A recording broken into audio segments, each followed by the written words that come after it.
Yo, Geeks, tudo isso lá! O capítulo 1147 de One Piece começa com Yamato na capa, juntamente ali com o Raizo. E eles estão comemorando a queda de Rushu, comendo onigiri, enquanto Tama abraça ali o ninja. Provavelmente, Raizo deve ser um dos senseis de Tama, visto que ele é um ninja também. Ela estava treinando com a Shinobu quando a Yamato acabou encontrando ela na história de capa, então provavelmente Tama esteja treinando também com o Raizo. Ontem, na análise dos spoilers completos, a gente meio que deu uma atualizada no mapa de Wano, onde os personagens estão. Então vale muito a pena vocês acompanharem lá também, pelo menos o começo desse vídeo. A gente volta a falar mais sobre o capítulo 1147, depois do quê? Depois da vinheta.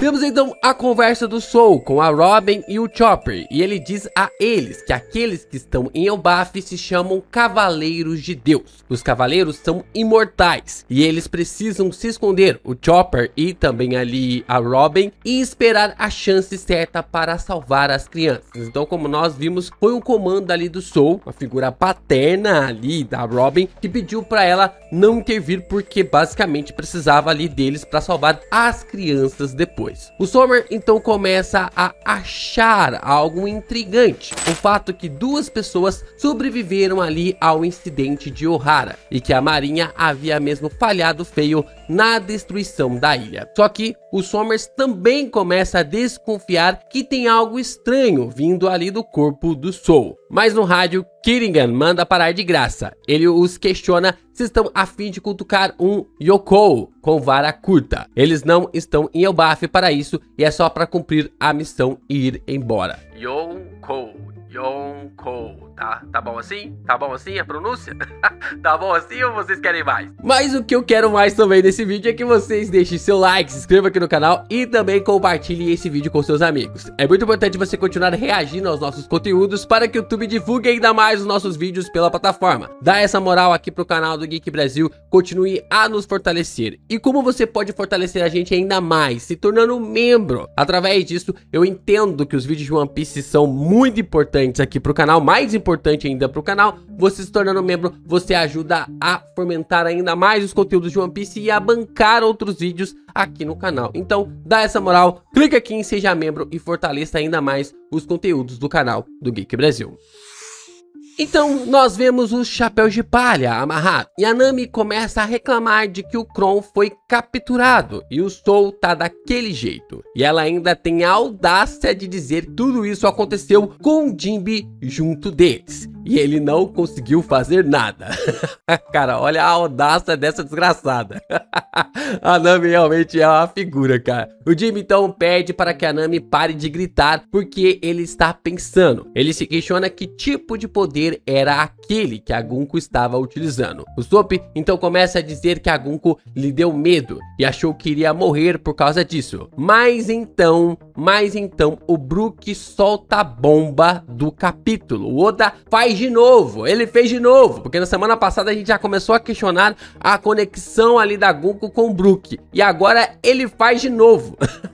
O Brook então começa a dizer que aquela moça, mas ele então muda de ideia, dizendo que não era possível, que aquilo que ele estava pensando não poderia ser real, não poderia acontecer. Mas por que o Brook está dizendo isso? Eu consigo interpretar essa fala do Brook como uma possibilidade de que ele reconheceu a Gunko de algum lugar. E eu vou levantar duas possibilidades aqui. Eu vou levantar duas possibilidades para esse reconhecimento. A primeira é que o Brook conhece a Gunko dos Cavaleiros de Deus da época que ele ainda era vivo. Por isso ele reconheceu ela, não reconheceu ela, mas reconheceu que ela era um Cavaleiro de Deus no capítulo passado. E é exatamente por isso que ele se recusa a acreditar que seja ela, porque ele provavelmente é um Cavaleiro de Deus, são nobres mundiais, e aí tem uma garota extremamente parecida na época, pode ser que essa garota seja filha daquela mulher que era a Cavaleira de Deus. Só que ele começa a perceber que ela é extremamente idêntica, até mesmo ali os poderes, quem sabe. E pelas minhas contas, o Brook, ele pode ser, olha só a coisa interessante, o Brook, ele pode ser um sobrevivente de um incidente como o que aconteceu em God Valley. Nós estamos no ano atualmente One Piece de 1524. Se nós subtrairmos ali os 38 anos dos acontecimentos de God Valley, vamos para 1485. Como essa caça ali dos Tenryubitos, né? Essa caça aos nativos dos Tenryubitos é de 3 em 3 anos, nós teremos uma caçada em 82, 79, 76, 73 e 70. O Brook só viria a entrar para os piratas Rumbar em 72. Agora cá entre nós, é estranho alguém que era líder de um comboio de batalha de um certo reino, ou seja, o Brook, ele era alguém extremamente enganjado em um reino. É bem estranho alguém que é líder militar de um reino se tornar um pirata, virar um pirata, a não ser que esse reino tenha sofrido o mesmo destino que God Valley. Vocês não acham? Só que, meus amigos, a segunda opção... Já tô rindo. A segunda opção é ainda melhor. É ainda mais do zaralho. Seria, assim, o mesmo esquema que God Valley, a relação da Gunko com o Brook, mas, diferente da Gunko participar da destruição, a Gunko seria uma das nativas da terra natal do Brook que foi destruído ali nessa caça aos nativos dos Tenryubitos. E ela é o que? Ela é conterrânea do Brook. Só que, meus amigos, o meu irmão, o meu mano lá, o Black Leg, no X, se vocês não me seguem lá, o LPGeek Brasil, ele trouxe pra mim algo que é um fator pra mim canônico. Ele acabou comentando o seguinte: mano, seria muito foda se esse fosse o motivo da Gunko ficar mostrando a calcinha. Tipo, será que no reino do Brook era normal as mulheres andarem mostrando a calcinha? E é por isso que o Brook gosta de tanto ver ali calcinhas? KKKK. Seria a cara do Oda fazendo negócios desses. Cara, e pior que seria mesmo. E o mais interessante é que o Brook pode ficar perguntando para as mulheres. Olha só que coisa bizarra. O Brook pode ficar perguntando para as mulheres aí sobre as calcinhas para tentar encontrar remanescentes do seu reino espalhados pelo mundo. Cara, isso aqui vai de um lado pro outro.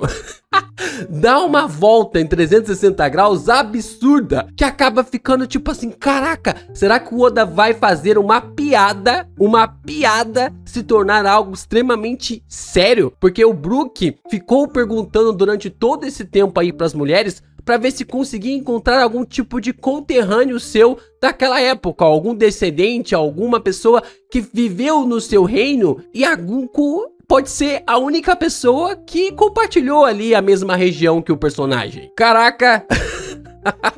Seja como for, o Oda está nos deixando claro que ainda existem pontas soltas sobre o Brook que vai ser revelado para nós a qualquer momento. Mas pra mim, ó, esse passado aqui do Black Leg, pra mim já é canônico.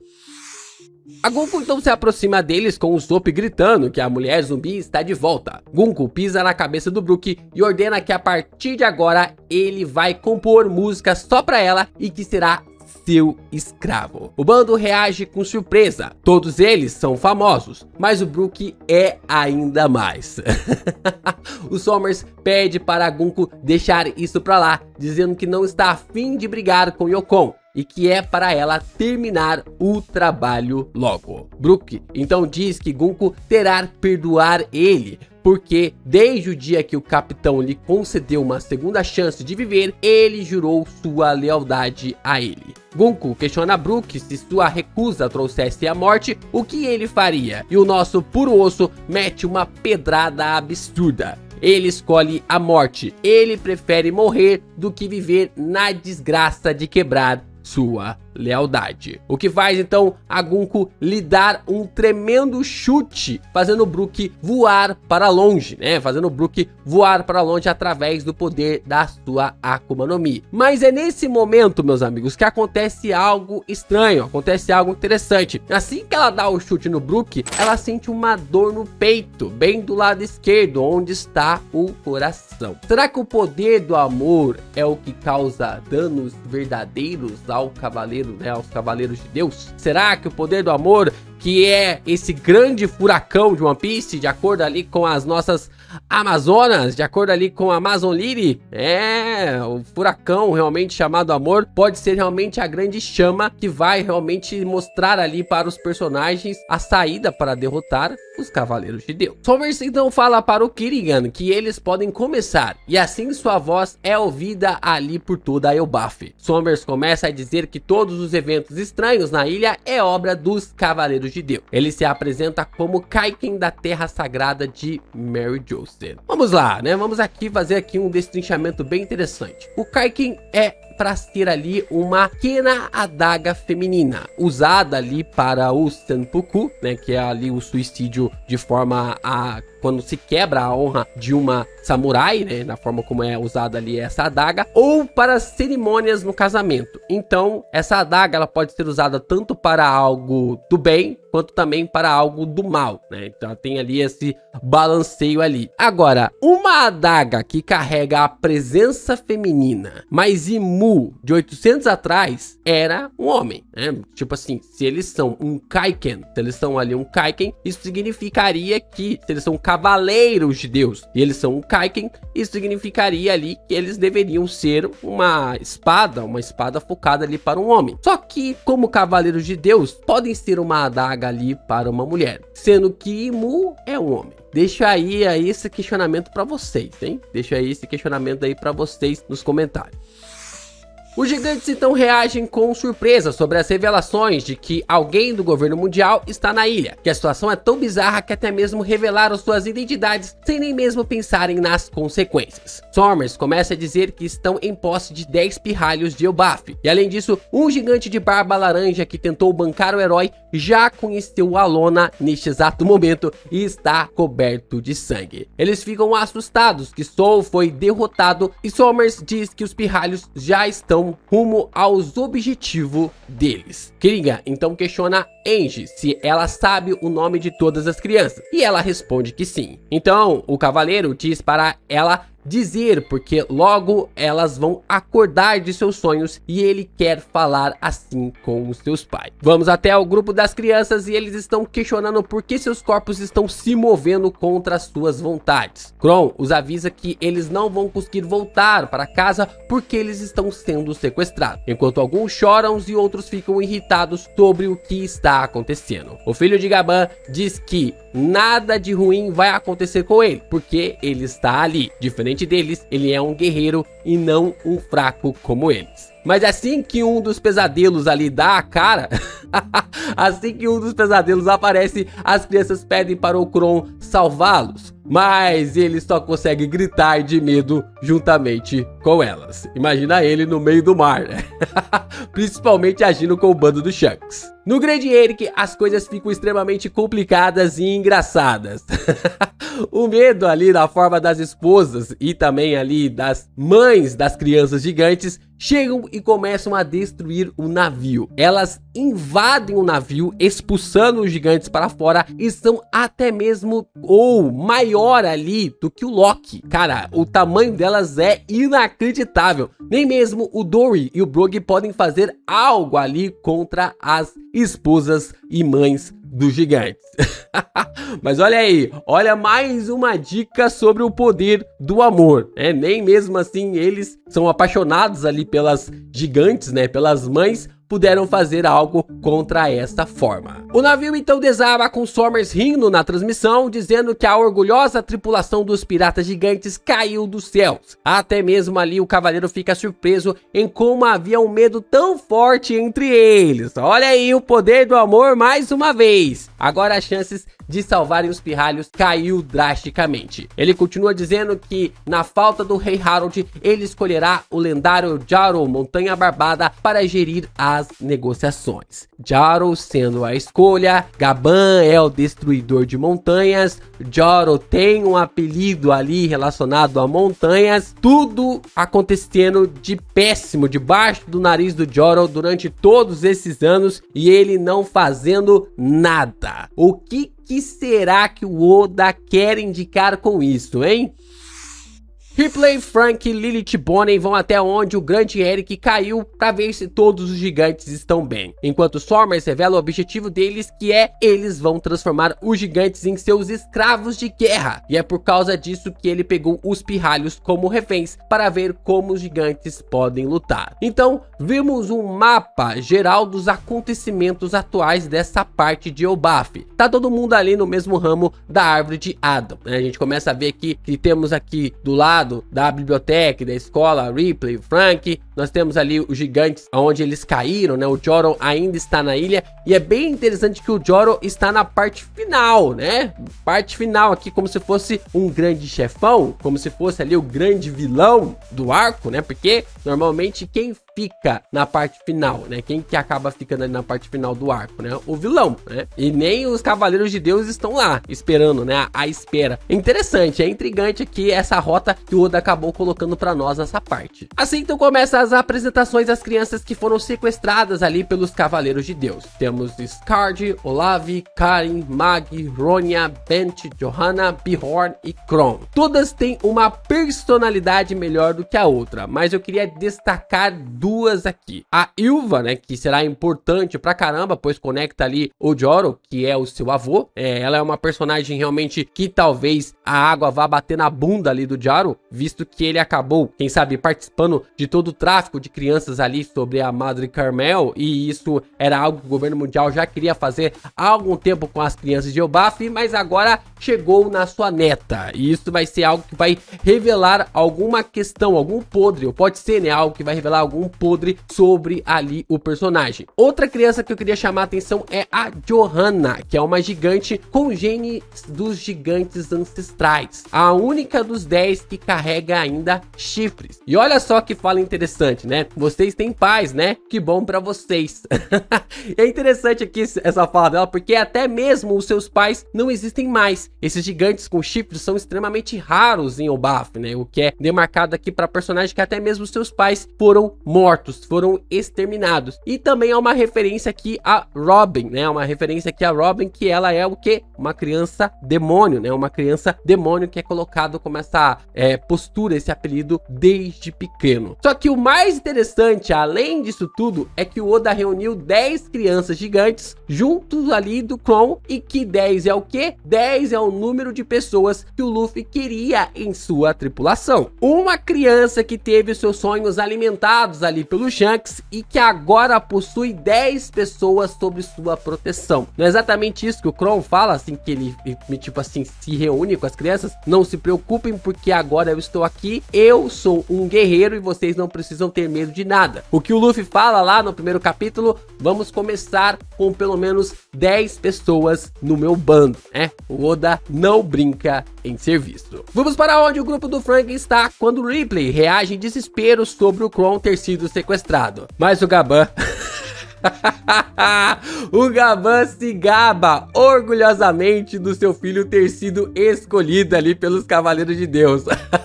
Se dependesse ali do Gaban, seu filho já estava na tripulação do Shanks, ó, faz muito tempo. Tá vendo só, Ripley? Que orgulho ali do meu filho. Do meu garoto. Cara, Gaban é um maluco, mano. O Somers então começa a dizer que tais coisas não estão em negociação e que isso é uma ordem para que eles tenham as crianças de volta. O Somers diz que a escola deles é algo inútil para a guerra e que a biblioteca é algo patético, abarrotada de um passado insignificante. Ele ordena então que tudo seja queimado imediatamente e que eles devem, os gigantes devem jurar lealdade ao governo mundial. Se eles não fizerem isso, eles vão eliminar uma por uma das crianças. O Gaban então diz que a decisão de atacar está nas mãos de Joro. Afinal, atacar os Cavaleiros de Deus é declarar guerra contra o governo mundial. Mas Joro dá ali uma de João sem braço, né? Fica tipo falando: ah, sou eu, sou eu. E aí ele fica ali sem responder nada, mas, cara, o Gaban não vai ficar esperando o cara realmente tomar uma decisão. A Andy então acaba intervindo, dizendo que não dá para destruir esses símbolos. A escola é um marco da Elbaf pacífica que se tem hoje. e a biblioteca guarda a história de Elbaf e o sacrifício dos estudiosos de Ohara. Esse é um tesouro de todo o mundo, não só de Elbaf. Mas Sommers enxerga isso como algo apenas chato, como algo apenas boring, porque ele não se importa com nada disso. Mesmo com o Chopper pedindo para Robin não se revelar, ela decide partir para a ação para atacar os Sommers e impedir a destruição da biblioteca que o Soul acabou criando. A garota que viu seu mundo queimar há 22 anos agora pode fazer algo para impedir que os livros sofram uma tentativa de serem queimados mais uma vez. Enquanto Gaban corre na direção de Sommers e diz, ao mesmo tempo que a Robin, que não vão permitir isso. Bom, meus amigos, agora a coisa vai azedar pra valer, porque os Cavaleiros de Deus não queriam um confronto contra um Yokon, tá bom? Eu vou perguntar pra vocês toda vez se a pronúncia de Yokon está bem. E pior que eu tenho dificuldade com isso, cara, porque eu sempre puxo o Kon no final, mas Kou, não Kon, e fica ali Yokon, mas na verdade é Yoko. A questão é que quando a gente observa esse confronto entre os Cavaleiros de Deus com um bando de um Yoko, a gente observa que até mesmo ali o Sommers não queria que isso ocorresse. Mas o Sommers, pelo jeito, não faz ideia que a Robin, e isso os Cavaleiros de Deus não estão nem aí pra nada, eles só seguem ordens, cumprem ali o que é passado pra eles e voltam para Mary Joseph para viver as vidas deles cheio de bonanças e em cima ali de questões realmente imorais. Ele não faz ideia de que uma das sobreviventes ali de Ohara está na frente deles e o cara só tá alimentando fogo no coração dela. Então a Robin vai vir com tudo pra cima desse cara de forma realmente assim pra aplicar toda a sua punição. Por outro lado, se a Robin não mostrar Haki agora, se ela não mostrar aqui um Haki armamento para lutar contra os Sommers, ela vai estar muito ferrada lutando contra um oponente como ele. Porque como a gente viu lá em Dressrosa, ela ficou só o bagaço da laranja depois ali de ter enfrentado um dos membros da família Don Quixote. Só que agora é só ela. Agora só vai ter ela ali para enfrentar os Sommers. E a questão é, será que a Robin vai dar conta? Será que ela... Tudo bem que o Gaban tá chegando, mas ela se revelando cada parte ali do corpo da sua Akuma no Mi, ela toma dano. E se ela não fortalecer os poderes da sua Akuma no Mi com o Haki do armamento, cara, ela só vai tomar na cabeça. Ela só vai tomar dano e ela vai apanhar igual ela apanhou ali com a Black Maria, né? Ou até mesmo ali com a família Don Quixote. Eu espero realmente que a Robin ela venha a despertar, ou pelo menos usar o Haki do armamento ali em um intuito da batalha. E seria do zaralho ver alguém usando uma fruta como a Robin mediante ali o Haki do armamento. Pensa, as mãozadas com o Haki do armamento, as porradas. Seria do zaralho. E aí sim o Sommers iria ver toda a fúria de uma sobrevivente de Ohara.